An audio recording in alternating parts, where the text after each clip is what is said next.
Merhaba dostlar, bu videomuzda fotoğrafçılıktan artizanal peynir üretimine uzanan bir hikayeyle karşınızdayız. Çanakkale Ayvacık ilçesinde bulunan Gemedere Deresi'nin etrafındaki doğal bitki örtüsünden beslenen koyunların, keçilerin ve ineklerin sütünden artizanal peynir üreten Bülent Özgören, bölgenin kültürel mirasını ve doğal zenginliklerini yansıtmak için Gemedere markasını kurmuş. Ürettiği her tür peynirin ismini yine bölgede süt topladığı köylerden alıyor. Peki artizanal peyniri diğer peynirlerden ayıran özellik nedir? Biraz bu konu hakkında sizlere bilgi vermek istiyorum. Artizanal peynir, geleneksel yöntemlerle ve genellikle küçük ölçekli üreticiler tarafından üretilen yüksek kaliteli ve özgün tatlara sahip peynirlerdir.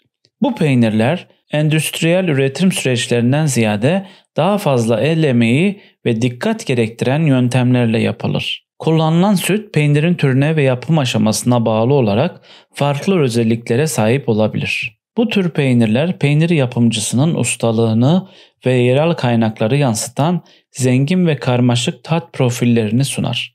Peynir severler için artizanal peynirler sıradan market peynirlerinden farklı bir deneyim sunar. Özellikle yerel üreticilerin peynirlerini denemek, bölgesel tatları keşfetmek için harika bir fırsat olabilir. Evet arkadaşlar, bugün Bülent Özgören'in fotoğrafçılıktan peynir üretimine uzanan hikayesini dinleyeceksiniz. Hazırsanız yayınımız başlıyor.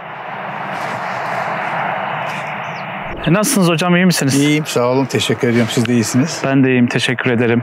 Öncelikle sizi tanımayanlar için Bülent Özgören kimdir? Biraz bahsedebilir misiniz? Tabii, memnuniyetle. Adana'da doğdum. 1 yaşındayken İstanbul'a göçmüşüz. İşte 70 yaşındayım. Hayatımız İstanbul'da geçti. Ortaokulda fotoğrafa başladım. Bu lisede ağırlıklı olarak devam etti. Yani işte 1968'den 70'ten bahsediyorum. İsviçre'de lise okudum. Sonra Amerika'da üniversite okudum. Okuduğum dallardan biri de fotoğraf. 1981'de yurda döndüm. Geldiğim günden beri bugüne kadar da birkaç derneğe üyeyim. İşte hayatım fotoğrafın içinde her zaman olmuştur. Evet. Hocam, fotoğrafçılığa ilk adımlarınızı nasıl attınız? Biraz bu yolculukta sizi en çok motive eden ne oldu? Çok kıymetli, nur içinde yatsın, çok kıymetli bir okul müdürümüz vardı, Fransız. Bize bir fotoğraf kulübü kurdu. Böyle yaklaşık 30-40 metrekarelik bir odayı bize tahsis etti. Ve orada fotoğrafa çok amatörce başladık. İlk adımları öyle atıldı. Bir gün okulun kütüphanesinde, sergi salonunda şahane bir siyah beyaz fotoğraf sergisi açıldı. Ben de o zaman çift makine geziyorum, kovboy gibi. Hani böyle bir havalarda falan, genç çocuğum daha. Duvardaki fotoğraflara baktım. Sergideki fotoğraflara, inanılmaz güzellikte fotoğraflar. Yani böyle bir siyah beyaz fotoğraf ben hayatımda görmedim. İşte doğa fotoğrafları. Kimin dedik? Ansel Adams diye bir adamın dediler. Sene 1976. Kendisiyle de tanıştım. Ve o gün hiçbir şey bilmediğimi anladım. Ben 5-6 senedir fotoğraf yapıyordum. Yaptığımı zannediyordum. Sonra da işte onun artık öğretisinin bir tutkunu, ne diyeyim, bir müridi oldum diyebilirim. Onun yönteminin adı Zone Sistem diye bilinen, bu dünyadaki neredeyse fotoğrafın bütün temel kurallarını toparlandığı, bütün öğretilerinin temeli sayılan Zone Sistem ve bununla ilgili ben 4-5 sene çalışmalar yaptım üniversitedeyken. Çok kıymetli bir hocamız vardı. Onun da çok emekleri var. Ed Ganem. Onun da sayesinde yani doktora seviyesinde bir çalışma yapıldı. Ve işte hayatımın önemli bir kısmı karanlık odalarda siyah beyaz fotoğrafın peşinde koşmakla geçti. Şimdilerde dijital fotoğraf var malum dünyada. Yani fotoğraf zaten bir teknoloji sanat ürünü. 150 yıl evvel de öyle yapılmış. Sonuçta fizik ve kimyanın buluştuğu bir sanat dalı. Dolayısıyla şikayetçi değiliz işte, ama dijitalle ilgili de birçok şey evrildi. Başka yollara doğru gidiyor. Şimdi AI ile falan Allah bilir daha nerelere gidecek kim bilir. Onları da göreceğiz, yaşayacağız. İşte böyle bizim fotoğrafın yaşamımız devam ediyor. Her gün fotoğrafla en az 1-2 saat ben fotoğrafla ilgileniyorum her gün. Hayatımın her döneminde oldum. Peki, şimdi çok farklı bir alana geçiş yapıyoruz. Peynir üretimine nasıl başladınız? Fotoğrafçılıktan bu alana geçiş süreciniz nasıl oldu? Şimdi fotoğrafçılıktan buraya geçme diye bir şey yok. Sadece buraya taşınınca buradaki bazı hedefler vardı. İşte biz fotoğraf çekmeye devam ederiz. Ben fotoğraf workshopları yaparım. İşte buradan Biz bütün dünyayı gezmeyi çok seviyoruz. Seyyahız. Onları yaparız işte filan derken biz eşimle birlikte ve çocuklarım pek mutfaktan çıkmayan bir aileyiz. Yani biz mutfağı çok severiz. Bu rahmetli annemde de öyleydik. Yani ben 12 yaşından beri yemek yapıyorum. 10 yıl yurt dışında işte öğrencilik hayatımda yaşarken de hep yemek yaptım. Türk yemeklerini özledikçe ve orada yaşayan dostlar benim evime gelir. İşte ben de yerlerdi filan. Yani böyle bir geçmişimiz var. Evde ekşi maya ekmek yaparız. Salçamızı yaparız. Kendi neredeyse paketli hiçbir şey almayız filan. Şimdi buraya taşınınca da tabii ki sağımız solumuz her tarafımız işte zeytinyağcı, balcı, keçici, koyuncu, inekçi filan. Tabii yoğurt 30-40 senedir yapıyorduk zaten. Onları yapıyoruz. Ya bir günde şu peyniri de bir deneyeyim dedim. Yani aslında hiç aklımızda olan bir şey değil. O dönemde de bir Girit seyahatinde de bir dağ köyünde hatta küçücük tek başına bir ev, köyden de uzakta bir yerde birisine misafir olduk. Çok güzel bizi ağırladılar. Nefis yemekler yaptılar. Tam önümüzde de bir peynir yaptı adam. 80 yaşında falan bir adam. O da beni çok etkiledi. Buraya gelince ya ben de deneyeyim bunu dedim ve YouTube'u açtım. Bir Türk çok güzel bir şekilde anlatıyordu. Onu seyrettim ve birebir yaparak, bakarak beyaz peynir yaptım. Hayatımda ilk yaptığım peynir bu. Şahane bir peynir oldu. Yani hayatında peynir yapmamış birisi böyle %100 başarı falan nasıl oluyor falan. Şimdi anlıyorum onun başarının sırrının nedenini. Doğru malzeme yani doğru süt, dürüst de yaparsan buna işte hijyen durumuna da dikkat edersen sonuçta sana doğru ürün çıkartıyor bu. İşte ondan sonra başladım ben yurt dışı zaten işte İsviçre'de okudum demiştim. Oralarda bu sefer randevular alıp peynircilerle, çiftçilerle, artizanal üreticilerle buralarda küçük eğitimlere gitmeye başladım. 4-5 senedir. Hala gidiyorum yani 1-2 ay evvel yine gittim. İşte bunlar benim gibi şu anda benim yaptığım gibi üretim yapan küçük işletmeler. Kaç yıldır burada üretim yapıyorsunuz hocam? 7 yıldır üretim yapıyorum. Bu bulduğum binada 3 senedir buradayım. Daha evvel başka bir binada 2 sene bulundum. Ondan evvel de evdeydi. Belli bir üretim aşamasına geçtikten sonra insanların talepleri mi oldu? Nasıl markalaştınız? Gemedere peynirlerini nasıl oluşturdunuz? Yani o marka sürecini bir anlatabilir misiniz? Tabii. Şimdi 7-8 sene evvel bu evde başladı yapma. Ve tabii ki hemen nasıl oldu diye arkadaşlara sunuyorsun. İşte eşine, akrabana sunuyorsun filan. Tabii çok iyi oldu filan diyorlar bilmem ne ama biliyorum ki tabii o kadar iyi değildi ama işte öyle bir acemilik sürecinde yavaş yavaş beğenilmeye başlandı. Ve işte bundan bir daha istiyorum ama bak parasıyla dediler. Ya de git dedik ya para mı alacağız burada? Bir tencerede bir peynir yapmışız 1 kilo filan. Yok vallahi bak yüzümüz tutmaz. Bak komşum da istiyor. Bak arkadaşım da istiyor filan. Bak Instagram'a koyacağım ha filan. Böyle yavaş yavaş beni arkadan ittiler yani aslında böyle oldu. Ve bu ilk 2-3 senesi artık evde neredeyse peynirlere koyacak yer bulamıyorduk. Ben evin deposuna işte 2-3 tane ekstra buzdolabı aldım. Şarap buzdolapları aldım. O şarap buzdolabının içinde ısıyı kontrol edebiliyorsun çünkü. Onların içinde peynir yapma. Bu süreç böyle bir 3-4 sene gitti. Ben şimdi fotoğrafçı kimliğim var. Üniversite şu bu filan. Tabii ki şey olmaz. Mükemmelliyetçilik de var. İyi ambalaj olsun. Fransa'dan ambalaj kağıtları araştır. İşte buna iyi etiket olsun. En iyi grafik, en iyi Türkiye'deki bu konularda işleri yapan dostlarımla yardımlaştım filan. Ve işte ambalaj benim için çok önemli bir konu. Yani hem peynirin hijyeni için önemli. Hem nefes alması, hem rutubetini kaybetmemesi filan için önemli. İşte o süreçte de markalarımızı oluşturduk. Gemedere bizim bölgedeki önemli bir çayın adı. Kaz Dağları'nda doğup batıya doğru 45 kilometre gidip işte Babakale'yi geçtikten sonra Tuzla bölgesinde Ege ile buluşan bir çayın adı. Her gün de üstünden gelip geçiyoruz. İşte tamam dedim markam bu Gemedere olsun. Hem de bizim peynirimiz meşhur olursa hiç olmazsa bölgemiz meşhur olsun. Bu bölgeye de bir katkı olsun. Onun altında 14 değişik peynir yapıyorum aşağı yukarı 14 peynir. Bunların her birinin kendi markası da var. Yani Gemedere üst marka, alt markada işte Kozlu Perisi, Sunaba Beyazı gibi, Assos Blues'u gibi ve bunlar da yine bölgedeki köyler. Benim çoğunlukla da sütlerini aldığım ailelerin yaşadığı köyler. Peki Gemedere peynirlerinde hangi peynir çeşitlerini üretiyorsunuz? Yani bu peynirlerin özellikleri neler? Artizanal peynirden mesela o çok dikkatimi çekmişti. Neden artizanal? Artizanal demek zanaat işi demek. zanaat demektir Fransızcası. Artizanaldir İngilizcesi. Dünyada Fransızlar bunu çok güzel tanımlamasını yapmış, adını koymuş. 4 tür peynirci var. Bunun bir tanesi köylü çiftçi peynirci. Çok özel yere koyuyorlar. En kıymetli peynir olarak görülüyor bu.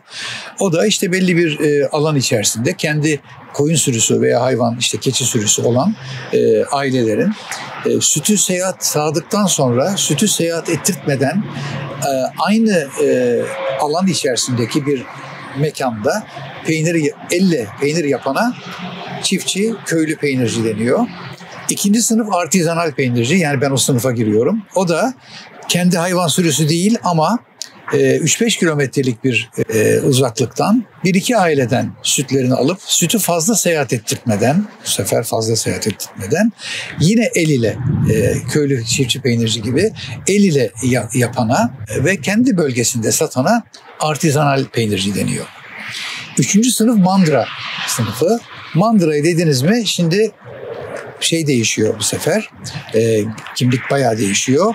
Sütü başkalarına toplattıran 40-50 kilometrelik bir daire içerisindeki köylerden, çiftliklerden sütlerini başkalarının toplayıp da taşıdığı, yani süt bu sefer seyahat ediyor.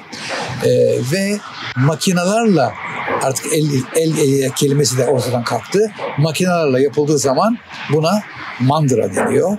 Ve mandırada bulunduğu coğrafi bölgede ağırlıklı olarak satan, yani Marmara'da ise Marmara bölgesine veya komşu işte Ege'ye belki filan satan peynirciye mandıracı deniyor. Dördüncü sınıf endüstriyel peynirci.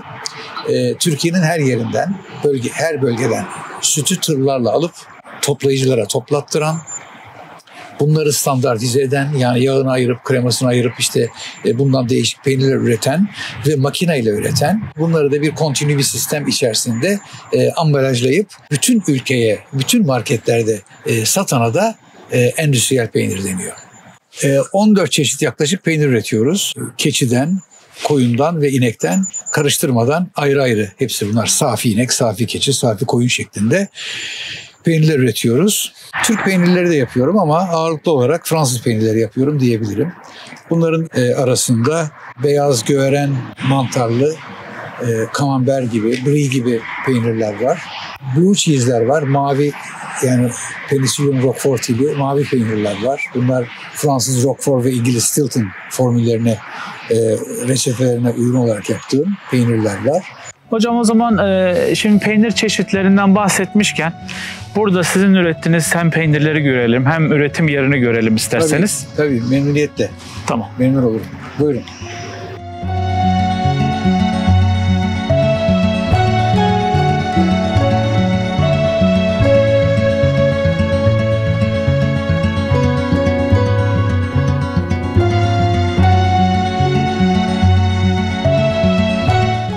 Şu gördüğünüz odacığın içerisinde süt soğutma tankımız var.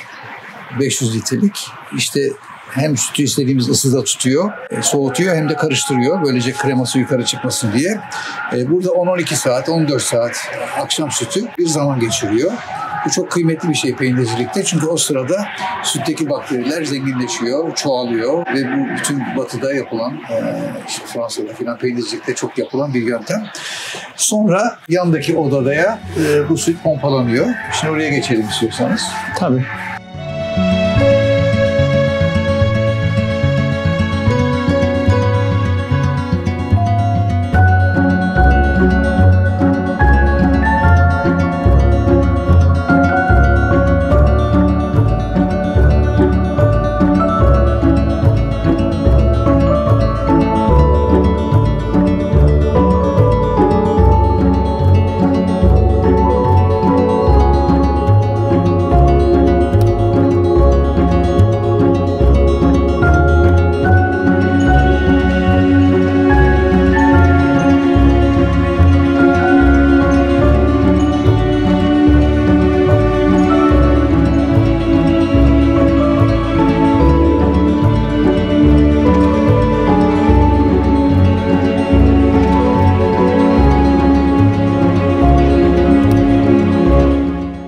Akşam sütü soğutucudan buradaki proses tankına pompalanıyor. Şu gördüğünüz paslanmaz çelik boru vasıtasıyla. Evet. Proses tankımız pek geleneksel olarak Türkiye'de kullanılan bir proses yöntemi değil. Fransa'da kullanılan bir tank yöntemi. Sütümüz buna geliyor ve burada bir mikrofiltrasyondan geçiyor. Buna da bir boru takılıyor. Burada da bir mikrofiltre var. Ve bunun içerisinde değişik kürekler, karıştırıcılar, kesiciler falan takılarak bu bir çift cidarlı bir benmari bir proses tankı aslında. Buna kaynar su geliyor dışarıdan ve altında rezistanslar var. Çok ciddi boyutta ısıtıcılar var. Sütü sarmalayıp homojen bir şekilde her taraftan bir ısıl işlem tutuluyor. Bir 3-4 saat sürüyor buradaki bu işlem. Bu aşamada sütümüze işte gerekli şeyler, bakteriler, küfler, mayalar konulduktan sonra sütümüz istediğimiz pH'e, asiditeye geldiğinde bu tanklar alınıyor. Bunlar gıdaya uygun özel tanklar. Fransa'dan getirdik bu tankları. Bu tanklar alınıyor ve bu tanklardan bizde içeride 8-10 tane var. Bunları dolduruyoruz. Sütü, mayasını veriyoruz. Etiketini yapıştırıp tarihini, dakikasını, saniyesini koyuyoruz ki böylece işte ne zaman keseceksek telemeyi o vakit geldiğinde bunlar hep tekerlekli gördüğünüz gibi bunları çekiyoruz. Bu özel masalarımıza gördüğünüz gibi eğimli ve kanallı masalarımız var. Bunların üzerine hangi peynir yapacaksak o peynirlerin kalıplarından işte yüzlercesi seriliyor bu masaların üzerine. Teleme kaşıklarla, kepçelerle bunlara dolduruluyor. Bunlar delikli gördüğünüz gibi her tarafı. Yaklaşık bir gün süzülüyor bunların içinde peynir. Teleme, daha hala henüz adı peynir değil, teleme.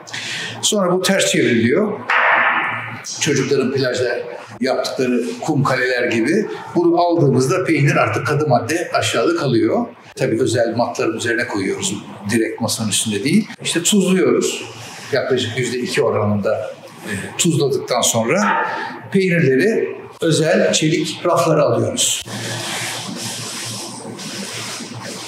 İşte orada o kalıplardan çıkarılan peynirler sonra bu çelik raflara alınıyor, tuzlanıyor ve burada bir gün bu mekanda, tam bu ortamda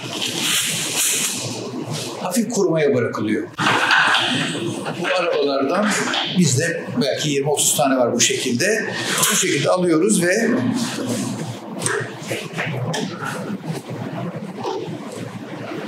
buradaki odaları alıyoruz.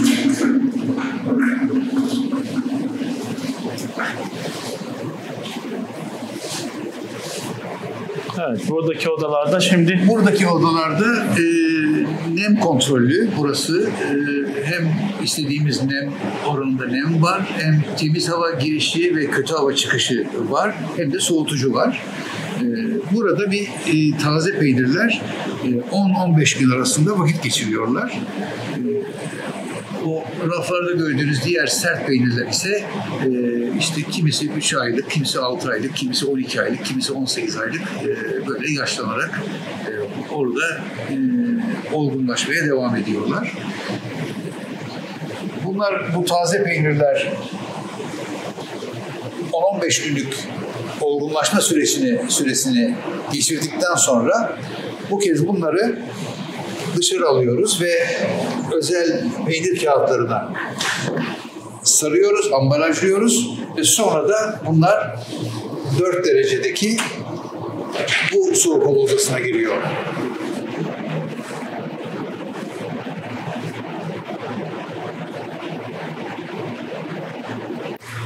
Bu 4 derecelik oda artık peynirlerin olgunlaşmasının yavaşlaması için 4 derece. Yani işte 10-12 derecede normalde durduğu, yaşlandığı odalar 10-12 dereceyken 4 derece alıyoruz ki artık yaşlanması dursun ve artık satışa sunulmaya başlanıyor. Artık olgun peynir ve yenebilir. Sonra da bunlar işte müşterilere sunuluyor. Bu binanın diğer görünmeyen taraflarında ise bu binanın yarısı kadar orada çok önemli işlevler gören bölümler var. Bulaşık, temizlik bizim neredeyse zamanımızın %50'sini alan bir şeydir. İçeride çok büyük bulaşık makineleri, ambalaj malzemeleri, depo gibi kullandığımız bölümler var.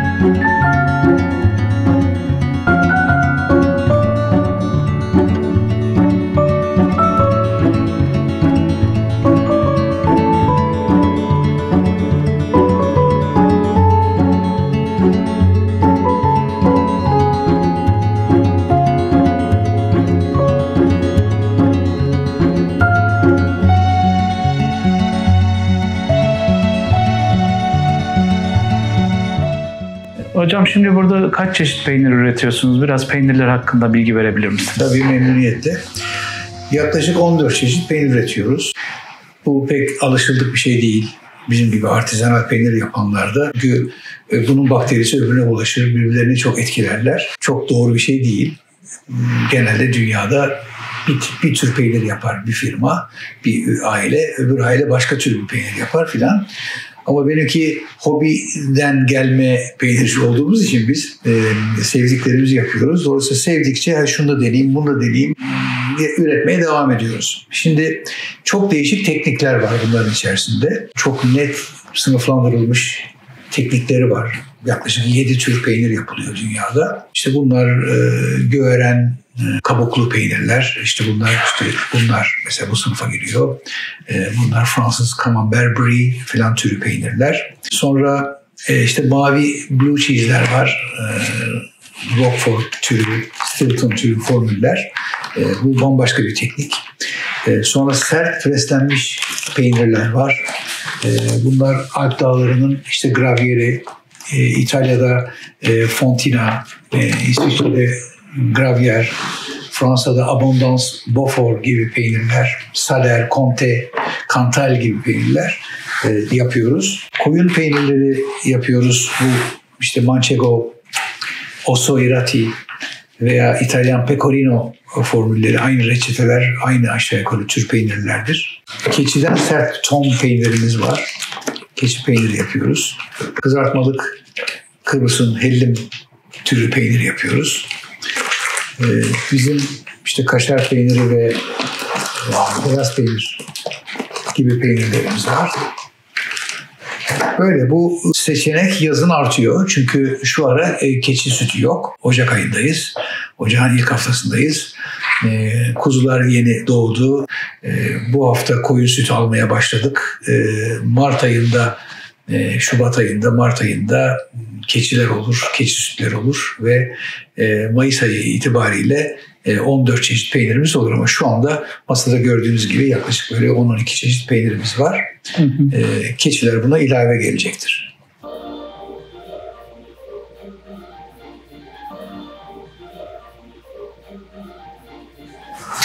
Evet hocam, şimdi peynirlerin tadına son olarak bakalım.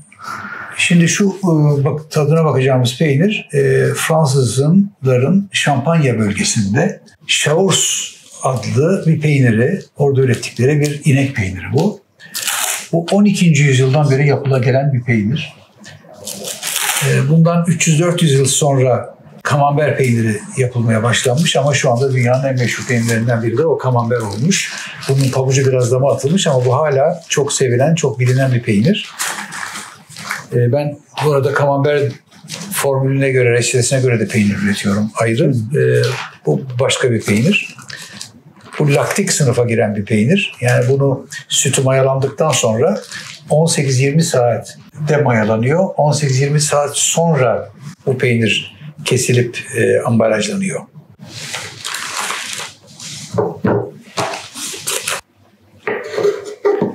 Buyurun.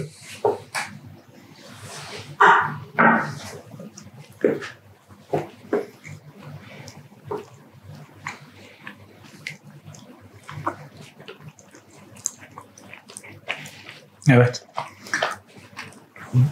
Demin yediğimiz peynirlerden çok farklı. Evet, az önce tattığımız peynirler beyaz peynir ve kaşar peyniriydi. Türk peynirleri. Bu bir Fransız peyniri. Çok güzel hocam. Damakta böyle bir tat bırakıyor. Yani tabii herkesin damak tadı farklıdır ama. Bunun kabuğu göğeren kabuk sınıfına giriyor. İçinden bu Penicillium roqueforti denilen bir mantar çıkıyor. Şu gördüğünüz beyazlar mikroskop altında bildiğiniz mantar formunda mantarlar. Bunun kabuğunda oluşuyor bu. Buyurun. Yumuşak, güzel. Fransızlar bunları yemeklerden sonra tatlıdan önce neredeyse tatlı niyetine yiyorlar. Bu işe girmek isteyen gençlerin kere çok insan sağlığını doğrudan ilgilendiren bir meslek olduğu için bir kere her şeyden önce hijyene, sağlığa, temizliğe önem vermesi lazım. Yani yaptığı işi en iyi şekilde yapması lazım. Bu her meslek için geçerli, evet, bu söylediğiniz. Dolayısıyla tutkuyla, sevgiyle ancak sevdiği bir işi yapmalı, tutkuyla yapmalı. Bu mesleğin özelinde de özellikle temizliğe, hijyene, insan sağlığına bir doğrudan etki yaratacak bir ürün ürettiğin bilinciyle davranmalı ve çalışmalı, üretim yapmalı. Teşekkür ederiz. Verebileceğim şeyler bunlar. Çok sağ olun verdiğiniz bilgiler için. Teşekkür ederim. Görüşmek dileğiyle.